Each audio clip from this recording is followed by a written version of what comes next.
السلام علیکم ورحمۃ اللہ وبرکاتہ۔ سیدنا ابو ہریرہ رضی اللہ عنہ سے روایت ہے کہ نبی کریم صلی اللہ علیہ وسلم نے فرمایا، منافق کی علامتیں 3 ہیں۔ جب بات کرے تو جھوٹ بولے، اذا حدث کذب، واذا وعد اخلف، اور جب وعدہ کرے تو اس کے خلاف کرے، واذا اؤتمن خان، اور جب اس کو امانت دی جائے یا امین بنایا جائے تو خیانت کرے۔ اور صحیح مسلم کی روایت میں آتا ہے، اگرچہ وہ روزہ رکھے، اگرچہ وہ نماز پڑھے، اور اگرچہ وہ یہ سمجھتا ہو کہ میں مسلمان ہوں۔ خواہ کوئی شخص روزہ رکھے یا نماز پڑھے یا اپنے آپ کو مسلمان سمجھتا رہے، لیکن اگر وہ جھوٹ بولتا ہے اور وعدہ خلافی کرتا ہے اور خیانت کرتا ہے تو وہ پکا منافق ہے۔ اور منافقین کا انجام کیا ہے؟ ان المنافقین فی الدرک الاسفل من النار۔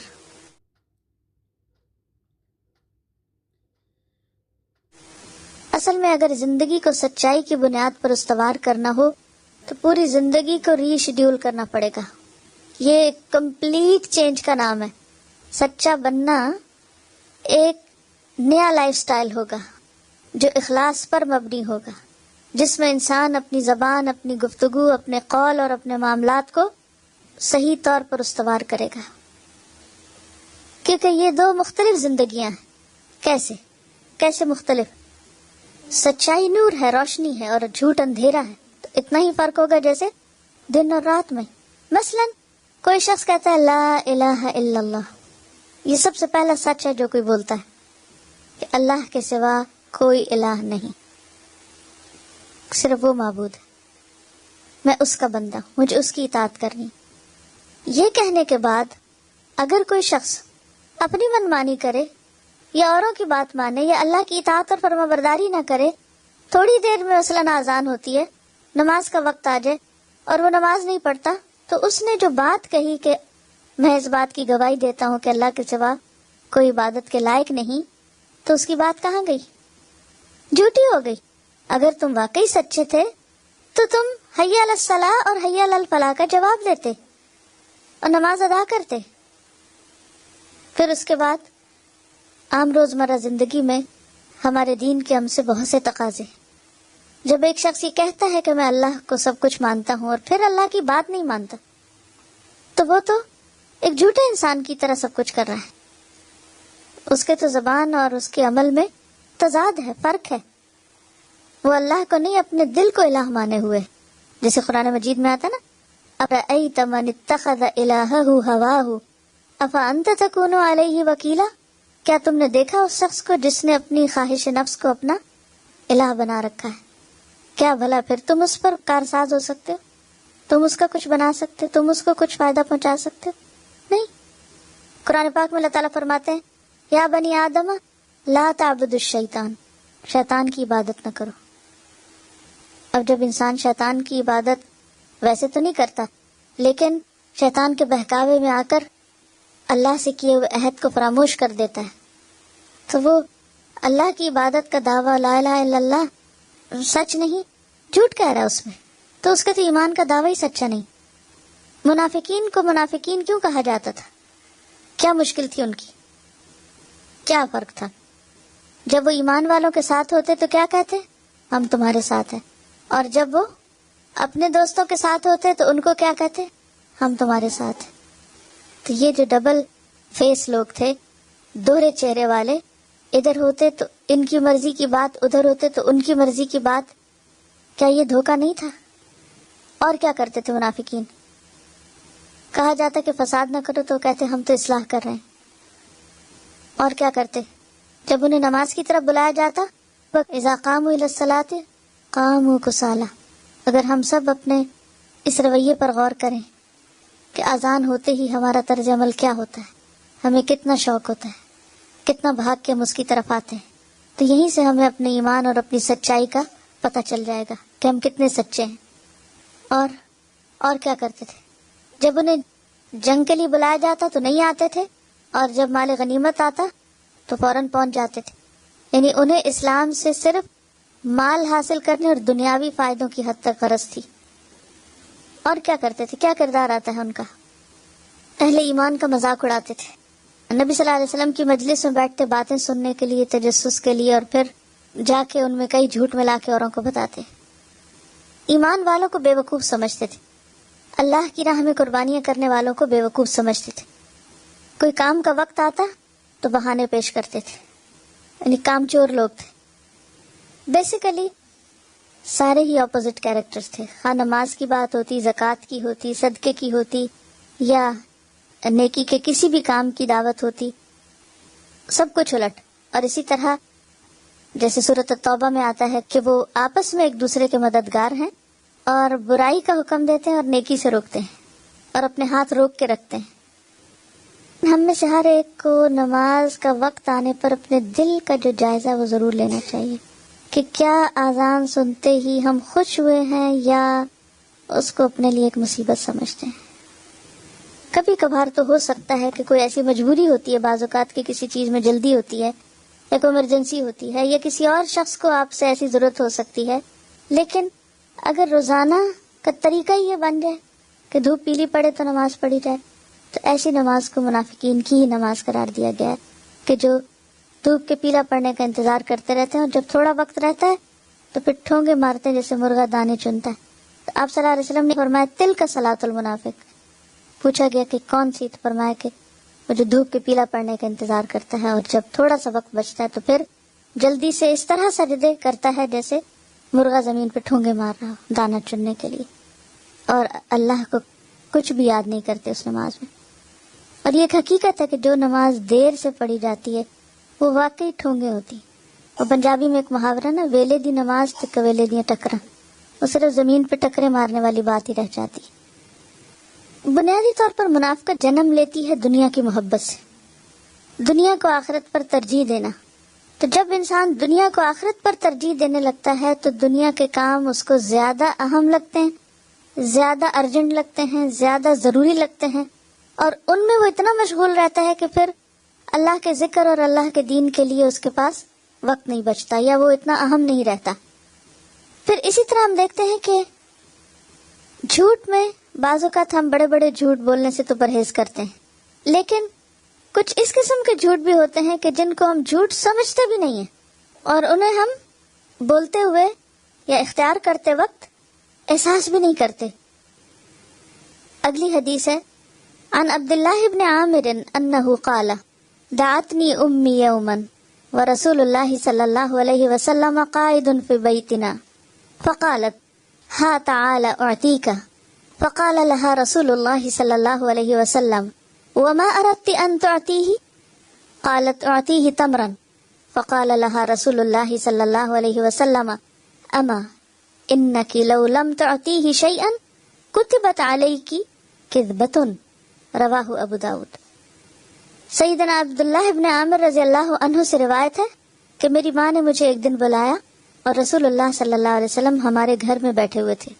تو اس نے کہا کہ ادھر آؤ، میں تمہیں ایک چیز دوں گی. تو رسول اللہ صلی اللہ علیہ وسلم نے اس سے فرمایا تم نے کیا دینے کا ارادہ کیا ہے؟ اس نے کہا میں کھجور دوں گی. تو رسول اللہ صلی اللہ علیہ وسلم نے اس کو کہا اگر تم اس کو کچھ نہ دیتی تو تمہارے اوپر ایک جھوٹ کا گناہ لکھا جاتا. اور یہ چیز کتنی عام ہے، مائیں بچوں کے ساتھ ہر وقت جھوٹی باتیں کرتی رہتی، حتیٰ کہ بچے جھوٹ کو بھی جھوٹ نہیں سمجھتے اور اسی پہ تربیت پاتے ہیں. اچھا تم ایسا کر لو تو تمہیں یہ ملے گا، تم وہ کر لو تو تمہیں، یا یہ کہ جھوٹی بات کر کے ان کو ٹال دیا، یا ان سے جھوٹ بلوایا، فون پہ یہ کہہ دو، فلاں سے یہ نہ کہنا، یہ کہنا، یعنی ان کو جھوٹ پکا کرا کے وہ کہلوا کے بھیجا. اب ہم سمجھتے ہیں بچے معصوم ہیں، ان کو کیا پتا، لیکن کیا ہوتا ہے وہ پھر جس ماحول میں تربیت پاتے ہیں وہ اس سے بھی بڑے جھوٹے بن کے نکلتے ہیں. وہ ماں باپ جنہوں نے بچوں کو دوسروں کو دھوکہ دینا سکھایا ہو، وہ جب بڑے ہوتے ہیں تو ماں باپ ہی کو دھوکہ دیتے ہیں. تو بعض اوقات ہم سمجھتے ہیں کہ یہ تو بچے ہیں اور اس کو ہم بہلانا کہتے ہیں، جھوٹ بولنا کہتے بھی نہیں، جھوٹ مانتے بھی نہیں. السلام علیکم. ایک گریڈ 5 کا بچہ تھا اور ایسے لگتا تھا کہ ہر بات اس کی جھوٹی، کام کیا نہیں کیا، کتاب ہے نہیں ہے، اور اس کی کنڈرگارٹن سے یہ عادت چلی آ رہی تھی، اور ٹیچرز لٹرلی اپنے بال نوچ رہی تھیں کہ جو پوچھو جھوٹ اور بے خوف جھوٹ.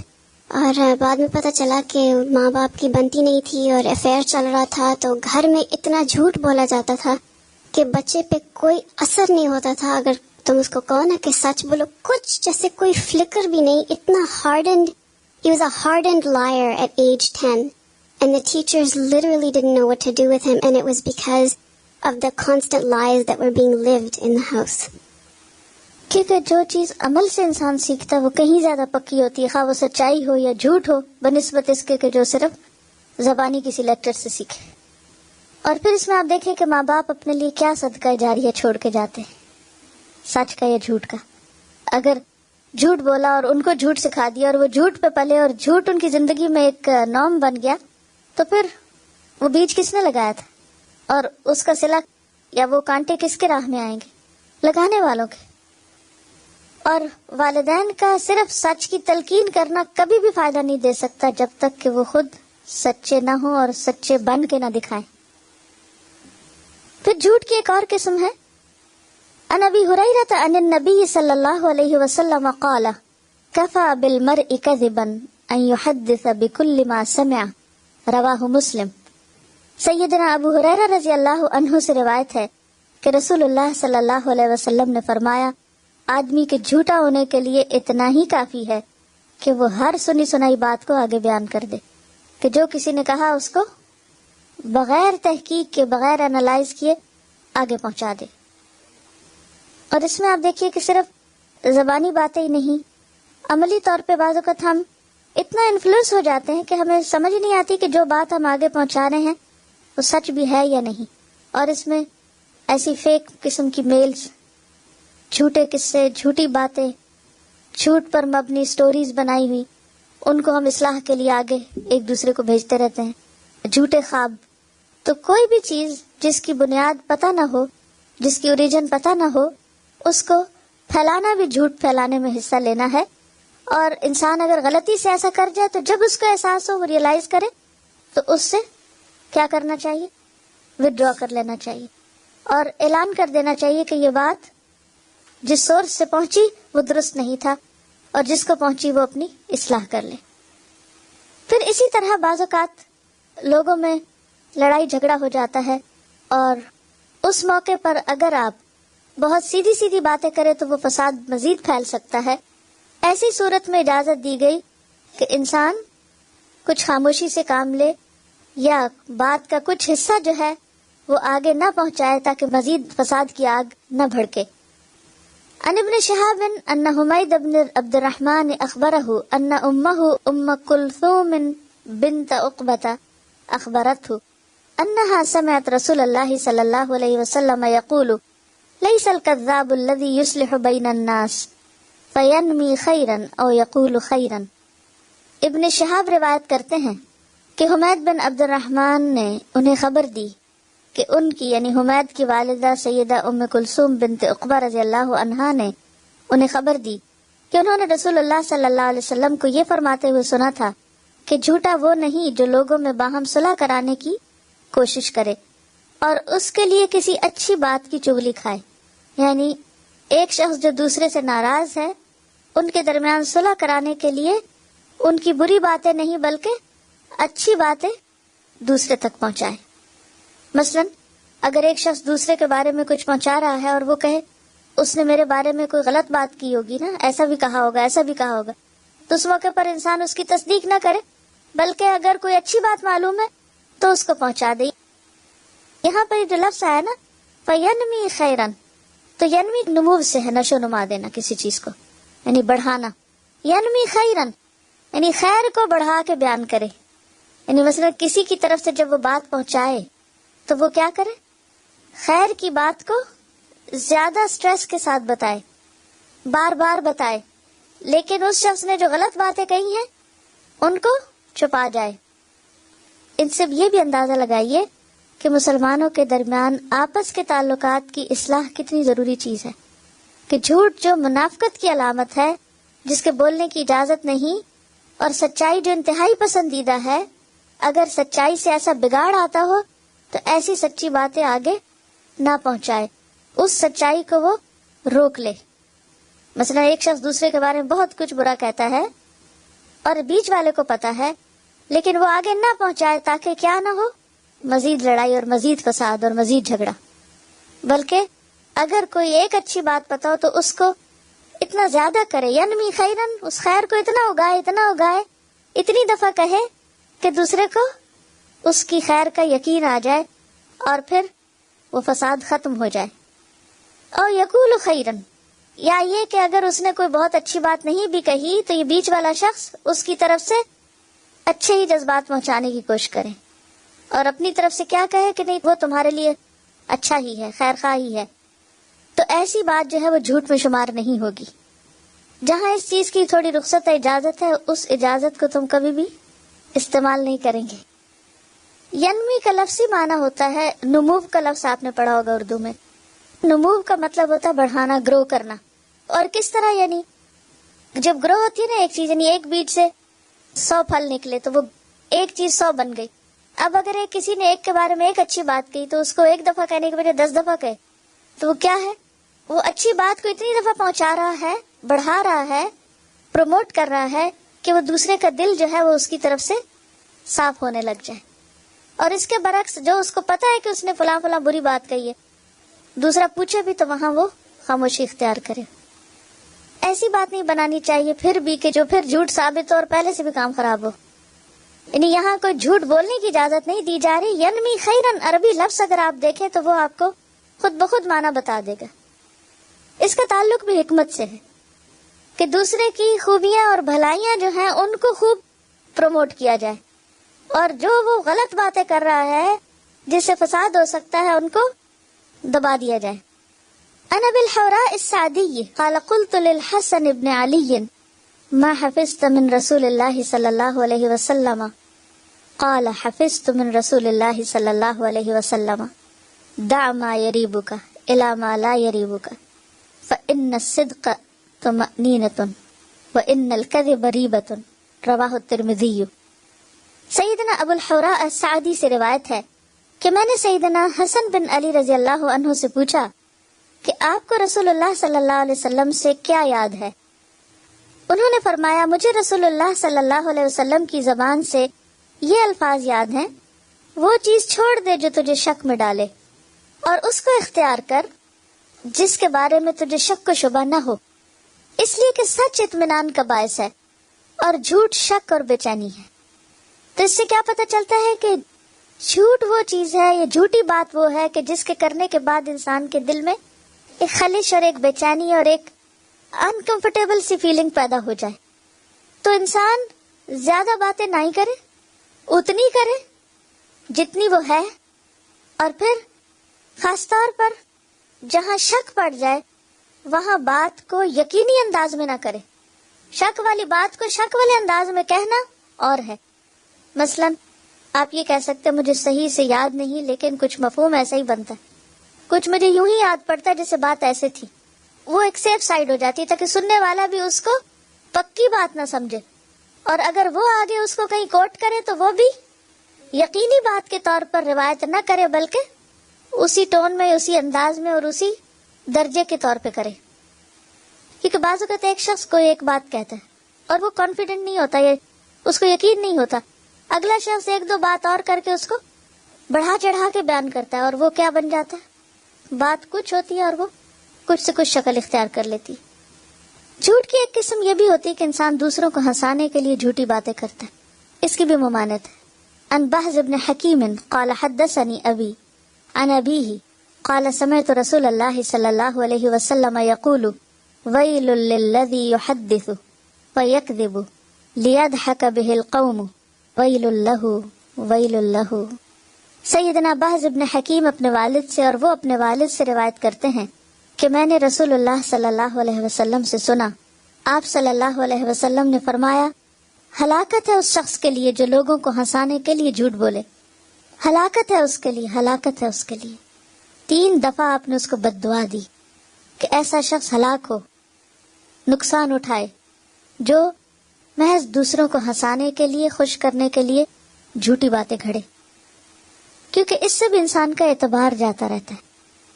اصل میں جھوٹ کی ممانعت اس لیے بھی ہے کہ جھوٹ انسان کی اوور آل پرسنالٹی کو بھی نقصان دیتا ہے۔ اور پھر بخاری اور مسلم کی حدیث ہے، رسول اللہ صلی اللہ علیہ وسلم نے فرمایا جھوٹ بولنے سے رزق گھٹ جاتا ہے، جھوٹ بولنے سے رزق میں کمی ہو جاتی ہے۔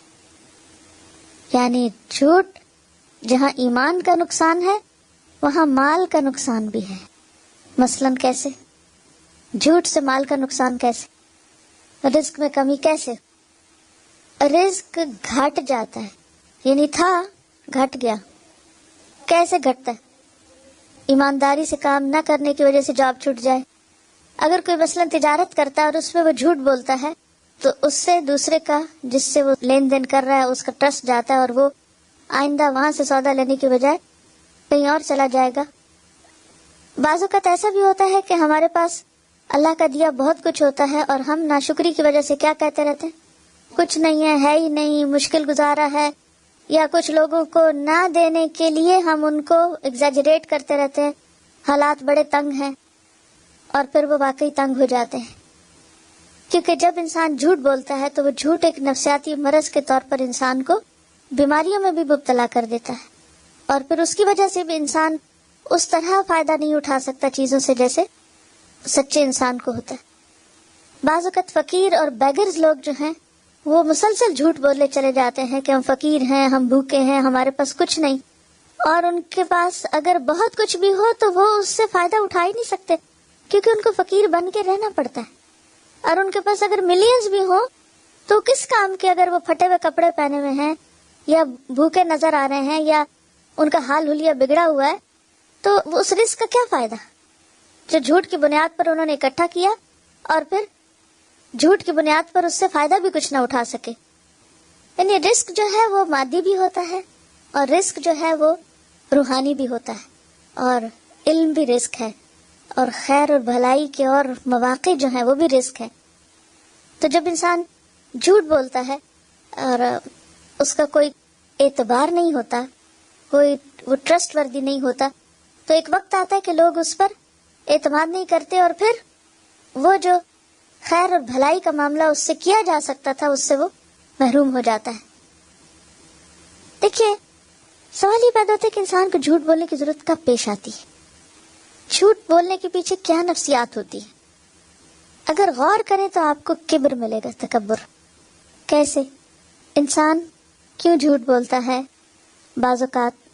کہ اگر وہ سچ بولے گا تو اس کی بے عزتی ہو جائے گی، ناک کٹ جائے گی، شرمندگی ہوگی، اس کو بدنامی ہوگی۔ یہی اسباب ہوتے ہیں نا عام طور، یا یہ کہ جو وہ ہوتا نہیں وہ بن کے دکھانا چاہتا ہے۔ اس کے پیچھے بھی کیا نفسیات ہوتی ہے؟ بڑا بننا چاہتا ہے نا۔ مثلا ایک شخص فقیر ہے، کچھ نہیں اس کے پاس، لیکن وہ ایسے لباس پہنتا ہے کہ لوگوں کو کیا دھوکہ دیتا ہے کہ میرے پاس بہت کچھ ہے۔ پھر اسی طرح جیسے آپ صلی اللہ علیہ وسلم کا نکاح ہوا تھا تو اس موقع پر آپ صلی اللہ علیہ وسلم نے ان کو دودھ پیش کیا اور انہوں نے کہا کہ مجھے طلب نہیں۔ اور یہ نہیں کہ انہوں نے جھوٹ ہی بولا ہوگا، کیونکہ شادی کا دن ایسا دن ہوتا ہے کہ جب انسان کو بھوک ہو بھی تو واقعی ایک عجیب ایموشنل سٹیٹ ہوتی ہے کہ طلب نہیں بھی ہوتی، یعنی کہ کچھ کیفیات ایسی ہوتی ہیں کہ جب انسان کا کھانے پینے کو دل نہیں چاہتا اس کا، تو ہو سکتا ہے کہ انہوں نے اس کے، ہم یہ نہیں کہتے کہ انہوں نے نعوذ باللہ کو غلط بیانی ہی کی ہوگی، لیکن اس موقع پر آپ نے مزید اصلاح ضرور کی، کیونکہ آپ کی تعلیم کا طریقہ کیا ہوتا تھا کہ حسب ضرورت حسب حالت آپ ساتھ ساتھ بتاتے جاتے تھے۔ تو آپ نے کیا فرمایا کہ بھوک اور جھوٹ کو جمع نہ کرو، کہ جھوٹا تکلف جو ہے وہ بھی درست نہیں۔ تو انسان وہ نظر بھی نہ آئے کہ جو وہ ہے نہیں، نہ زیادہ امیر اور نہ فقیر، یعنی جہاں یہ منع ہے کہ اپنی حیثیت سے کہیں بڑھ کے نظر آئے، وہاں یہ بھی منع ہے کہ اپنی حیثیت سے اتنا کم نظر آئے کہ دوسرا شخص اس کے بارے میں پھر دھوکہ کھا جائے۔ یعنی ایک نیچرل انداز میں رہنا چاہیے، جو آپ ہیں وہی آپ نظر آئیں، خواہ وہ علم کا معاملہ ہو، خواہ وہ مال کا معاملہ ہو، خواہ وہ کسی بھی کام کا معاملہ ہو۔ یعنی کام کے معاملے میں کیا ہے کہ مثلا اگر آپ کوئی کام چھوٹا موٹا کر رہے ہیں اور آپ ظاہر کریں کہ آپ بہت کچھ کر رہے ہیں تو یہ بھی ایک طرح سے جھوٹ ہو جاتا ہے، اور یہ خود نمائی میں۔ اس کا علاج کیا ہو سکتا ہے؟ کس طرح انسان اس سے باہر نکلے؟ جھوٹ کیوں بولا جاتا ہے؟ خود کو بڑا منوانے کے لیے. یعنی عموماً جھوٹ کی وجہ کیا ہے؟ خود کو بڑا منوانا، اپنی بڑائی کا سکہ جمانا، اپنے آپ کو دوسروں کے مقابلے میں چھوٹا نہ ہونے دینا. اس کا علاج کیا ہے؟ کیسے انسان اپنے آپ کو منائے کہ کوئی فرق نہیں پڑتا اگر نہ کوئی مجھے بڑا سمجھے؟ اس کا حل اور علاج یہ ہے کہ انسان یہ سوچے کہ خواہ اس دنیا میں کوئی بڑا ہے خواہ کوئی چھوٹا ہے، سب کا انجام ایک ہی، مٹی کا گڑا، موت. کوئی کتنا بھی بڑا امیر ترین انسان ہو، کتنا بھی بڑا عزت والا ہو، کتنی بھی شہرت ہو اس کے پاس، کہاں جاتا ہے؟ کہاں جاتا ہے؟ قبر میں. وہ قبر کوئی سنگ مرمر کی بنا دے یا گولڈ کی بنا دے یا چاندی کی بنا دے، قبر قبر ہے. خواہ وہ شیشے کا بکسا ہو یا لکڑی کا ہو، کسی بھی چیز کا، قبر قبر ہے. ہر بڑا اور چھوٹا سب ایک ہی زمین میں جا رہے ہیں. ساری بڑائیوں کو وہی خاک میں ملنا ہے. پھر قیامت کے دن کیسے اٹھیں گے؟ قیامت کے دن بڑا کون ہوگا؟ سچا. ھذا یوم ینفع الصادقین صدقہم. آج کا دن سچے لوگوں کو ان کا سچ کام آئے گا، سچوں کی سچائی ان کو فائدہ دے گی. تو سچا ہونا الٹیمیٹلی فائدہ مند ہے. یہ صرف چند دن کی بڑائی ہے، چند دن کا نام ہے، چند دن کی شہرت ہے، چند دن کا روب ہے، چند دن کی عزت ہے. ان سب چیزوں کو ایک ہی گڑھے میں جا کے ملنا ہے. اور پھر دوبارہ جب سب اٹھیں گے اصلی حالت میں اٹھیں گے. کوئی بن کے اٹھ سکتا ہے وہاں سے؟ کوئی اٹھ سکتا ہے وہاں سے اس حال میں کہ وہ اپنے آپ کو بڑی چیز ثابت کرے؟ وہاں نہیں. اللہ کے ہاں فیصلہ سچائی کی بنیاد پر ہوگا. پھر اس جھوٹ کا کیا فائدہ، یا جھوٹی شہرت اور عزت کا جو صرف چند دن کے لیے ہو اور جس کا انجام اتنا وحشتناک ہو. تو بہرحال جھوٹ جو ہے وہ نقصان دہ ہے، خواہ اللہ پر باندھا جائے جیسے شرک ہے، یا اللہ کے بارے میں جھوٹی بات بتانا جو اللہ نے نہیں فرمائی، خواہ وہ نبی صلی اللہ علیہ وسلم کے بارے میں کہا جائے، کوئی جھوٹی حدیث گھڑ کے سنائی جائے، خواہ وہ جھوٹا خواب ہو. کیونکہ بدترین جھوٹ کی ایک قسم کیا ہے کہ انسان اپنی آنکھوں کو وہ دکھائے جو اس نے دیکھا ہی نہیں، یعنی جھوٹے خواب بیان کرنا. اچھا، اس کے پیچھے بھی کیا نفسیات ہوتی ہے جھوٹے خواب بیان کرنے کے پیچھے؟ یا چھوٹا موٹا خواب ہوتا ہے اس کو اتنا بڑھا کے پتہ نہیں کیا سے کیا بنا دیا جاتا ہے. کیا چیز ہوتی ہے؟ تاکہ ہماری امپورٹنس بنے، لوگوں کے دل میں ہمارا روب قائم ہو، لوگوں کے دل میں ہماری نیکی اور تقوی اور معلوم نہیں کیا کیا. اصل وہی پیچھے چھپا ہوا دکھاوا اور بڑائی کی اور بڑا بننے کی خواہش.